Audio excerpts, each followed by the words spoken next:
Here we are the week of April 6th, 2015. We are through the eclipse window of the season, and although they have passed, the impact of them may not be apparent for a few months. Eclipses tend to deliver, and they deliver with subtlety. Yet when the result of their impact is felt, we can easily look back and see how and what they brought to fruition.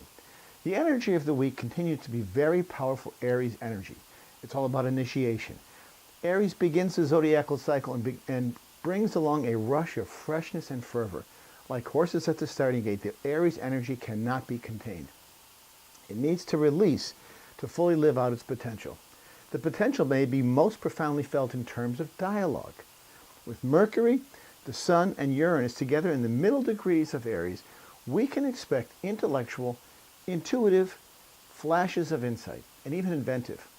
Mercury and Uranus are a dynamic combination that delivers with a swiftness that may almost be incomprehensible. It's that fast, quick-thinking mind. In this capacity, these two planets work closely in tandem.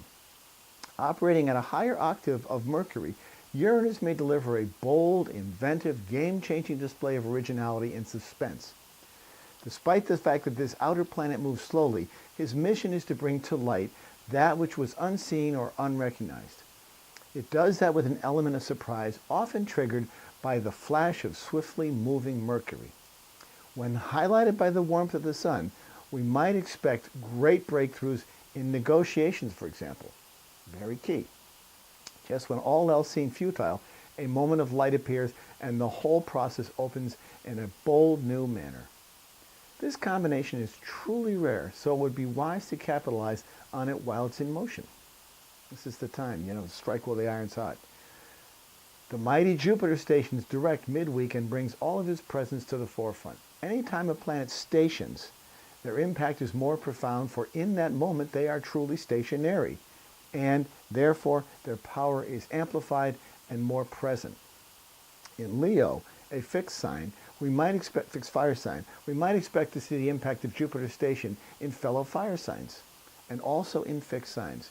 More than likely, their impact will be felt by the fixed signs, Taurus, Leo, Scorpio, and Aquarius, since the greatest activity always occurs at the squares and oppositions more profoundly than with the easier aspects, such as Aries or Sagittarius, which are trines.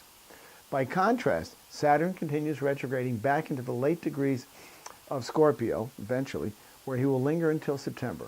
Those of you born in late Scorpio or in the later degrees of the fixed signs may be pushed into completion of some sort.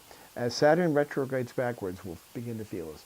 Look for things that you may have left unattended a while back, and you'll see Saturn urging you to finish up what you have started back then. And Venus will be heading out of Taurus by the weekend. Her stay in Taurus has been that of warmth, kindness, and earthly pleasure. So be sure to catch her on her final round through Taurus. She won't be impactful for a while, so best enjoy her presence while you can. Saturn is in Sagittarius, working its way backwards, and it's going to get into Scorpio. And then when it does, you'll feel that, those of you who are fixed signs. Listen each week to Turning of the Wheel on podcasts on iTunes. Great guests, great information, topics that are insightful, and you can use the information. I always get good guests on. Call me at 978-393-1036 for a reading, or visit my website, turningofthewheel.com, and chrisflisher.com. And you can see my videos on YouTube, on Vimeo, and on some local cable stations. I encourage you to enlist them to do that. I will talk to you all next week. Bye.